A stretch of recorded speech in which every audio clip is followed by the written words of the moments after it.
শখ করে বাগান করছি।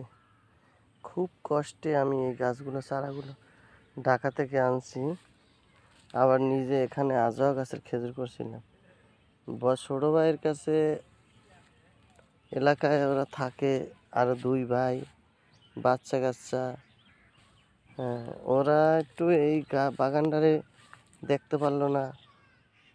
একটা গাছ বাঁচানো সবের কাজ, অথচ আপন ভাইরা এই গাছগুলা আমি লাগাই থুয়ে গেলাম।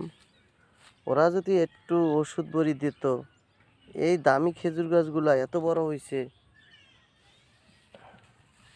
এই খেজুর গাছে খেজুর দিলে পাড়া প্রতিবেশী সবাই খাইতে পারত।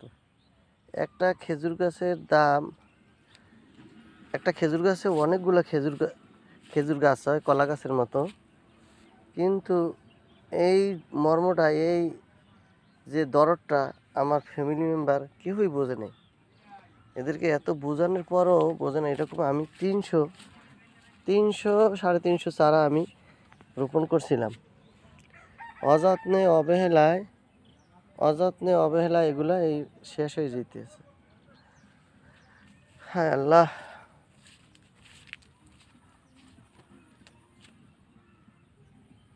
এত গাছ আমি এই গাছের মুক্তাগুলো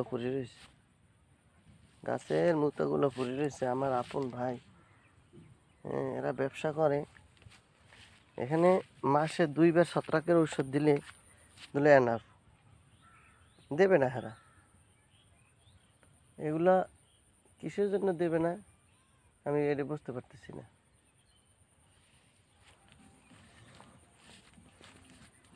এত কষ্ট করে আমি গাছগুলো উঠাইলাম,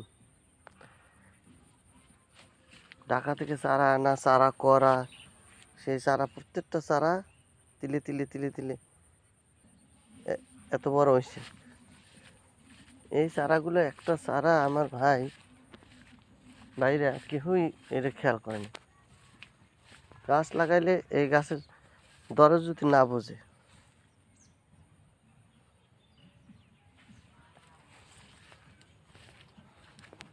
গাছ এরকম 250-300 চারা অযত্নে অবহেলায় মরে গেছে। একটা ঔষধ ঢাকার দিয়ে ঔষধ পাড়াই দিলেও এই ওষুধগুলা ঠিক মতো দিতে না।